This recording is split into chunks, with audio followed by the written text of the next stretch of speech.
Kenalin aku Harins. Kalau kita ngomongin produksi media zaman sekarang, semuanya serba cepat. Kita bisa take video pakai kamera mirrorless, masuk ke timeline editing, cut to cut, kasih efek, lalu langsung on air atau upload ke YouTube saat itu juga, seperti pada di video ini. Audiens bisa langsung komen dan kasih feedback detik itu juga. Tapi pernah gak sih kalian membayangkan gimana sistem komunikasi massa bekerja sebelum ada internet?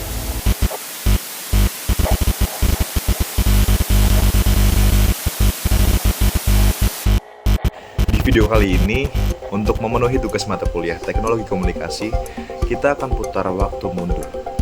Kita akan membedah salah satu fase yang paling krusial dalam sejarah media kita, yaitu era penyiaran di Indonesia.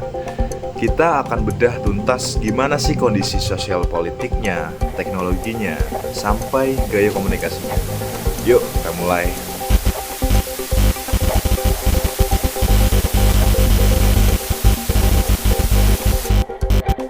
Pertama, kita bahas kondisi Indonesia pada masa tersebut. Era penyiaran di Indonesia ini sangat lekat dengan dinamika politik, terutama pada masa Orde Lama dan memuncak pada masa Orde Baru. Waktu itu televisi dan radio bukan hanya sekedar alat hiburan, teman-teman. Di masa awal, penyiaran dikontrol penuh oleh negara. Kenapa? Karena media penyiaran dilihat sebagai alat pemersatu bangsa yang paling efektif, sekaligus corong propaganda pemerintah. Kondisi sosial masyarakat pada saat itu sangat beragam secara geografis, tapi secara informasi sangat terpusat atau sentralistik. Apapun yang disiarkan dari Jakarta, itulah yang menjadi kebenaran di daerah-daerah. Puncaknya adalah ketika Indonesia meluncurkan satelit Palapa pada tahun 1976. Ini adalah tonggak sejarah yang luar biasa karena siaran TVRI dan RRI akhirnya bisa menjangkau seluruh pelosok Nusantara. Palapa merupakan alat penghubung yang menakjubkan. Satelit ini mempunyai bobot sebelum diluncurkan 574 kg dengan tinggi termasuk antena 345 cm, garis tengah 191 cm, dan dilapisi. Baru kemudian ke era 90-an, kondisi sosial budaya mulai bergeser.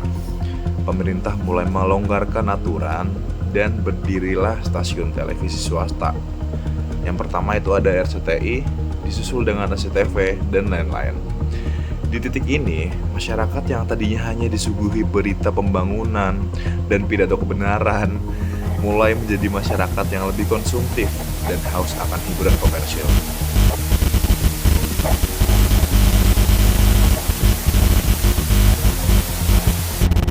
Lalu, apa teknologi komunikasi yang dominan pada masa itu? Jelas, primadonanya adalah radio dan televisi. Di era ini, pesawat radio AM dan kemudian FM menjadi perangkat yang wajib ada di rumah-rumah. Radio sangat dominan karena teknologinya lebih murah dan daya jangkaunya luas menembus perbukitan dan lautan. Untuk visualnya, tentu saja televisi. Tapi jangan bayangin TV LED tipis yang kayak sekarang. Dulu teknologinya yaitu TV tabung.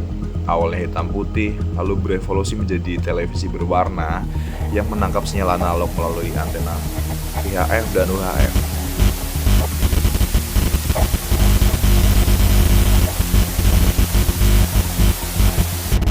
Di balik layar, teknologinya sangat bergantung pada pemancar stasiun relay raksasa dan teknologi satelit komunikasi. Infrastruktur makro inilah yang memungkinkan transmisi gelombang elektromagnetik jarak jauh. Bayangkan betapa masifnya alat dan kru yang dibutuhkan untuk satu kali on air program nasional pada masa itu.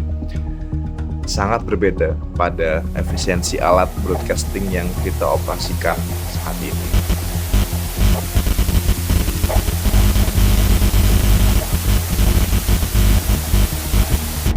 Perkembangan alat ini tentu mengubah cara manusia berkomunikasi. Gaya komunikasi masyarakat di era penyiaran memiliki 3 karakteristik utama. 1. Sifatnya komunikasi massa satu arah atau one to many. Stasiun TV dan radio menyiarkan pesan ke jutaan audiens, tapi audiens tidak bisa langsung membalas. Gak ada tuh kolom komentar. Kalau mau ngirim feedback ya harus nulis ke PO Box dan nunggunya berminggu-minggu. 2. Pasif dan terjadwal. Masyarakat sangat patuh pada jadwal siaran. Kalau misal ada sinetron favorit atau berita jam 7 malam, ya orang akan diem depan TV pada jam tersebut. Masyarakat bertindak sebagai penerima pasif dari broadcasting schedule yang sudah disusun oleh stasiun TV. 3. Komunal. Nonton TV atau dengerin sandiwara di radio pada saat era itu adalah kegiatan sosial karena TV itu masih barang mewah. Satu TV di kelurahan bisa ditonton bareng-bareng sekampung. Gaya komunikasi intrapersonal antar masyarakat justru terbentuk setelah mereka mengonsumsi siaran tersebut. Mereka mengobrolkan apa saja yang mereka baru tonton.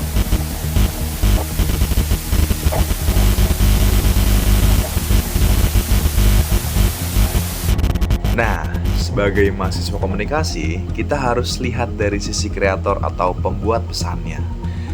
Paradigma komunikasi apa yang mereka pakai saat itu. Dalam buku Maxwell Mass Communication Theory, dijelaskan bahwa di era ini, paradigma yang mendominasi adalah efek media massa yang sangat kuat. Pembuat pesan sangat percaya pada hypodermic needle theory atau teori jarum hipodemik. Mereka beranggapan bahwa audiens itu pasif dan tidak berdaya. Jadi, pesan yang sudah dikemas, diedit, dan disiarkan itu ibaratkan obat yang disuntik langsung ke otak audiens. Audiens pasti akan bereaksi sesuai dengan niat komunikatornya. Selain itu, paradigma agenda setting sangat kental.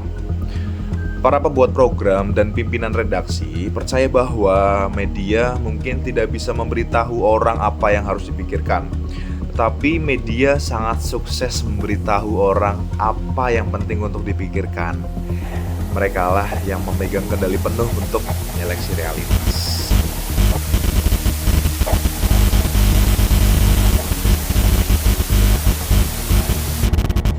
Dengan kuasa sebesar itu, siapa sebenarnya aktor komunikasi yang paling berpengaruh pada masa tersebut?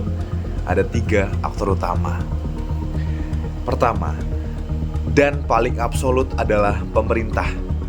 Khususnya melalui Departemen Penerangan, mereka bertindak sebagai regulator tertinggi yang memiliki kekuasaan mutlak atas izin siaran, sensor, dan pemberedelan. Kedua, pemilik modal atau konglomerat media. Ketika TV swasta mulai diizinkan, para konglomerat inilah yang menjadi gatekeeper baru. Merekalah yang menentukan arah program, budaya pop apa yang akan diangkat, dan memegang kuasa dalam penyebaran informasi komersil. Ketiga, penyiar atau broadcaster. Sosok news anchor TVRI atau penyiar radio legendaris menjadi aktor yang sangat dihormati. Suara dan wajah mereka adalah simbol otoritas. Apa yang mereka bacakan dari prompter dianggap sebagai fakta yang tidak bisa diganggu-gugat oleh masyarakat.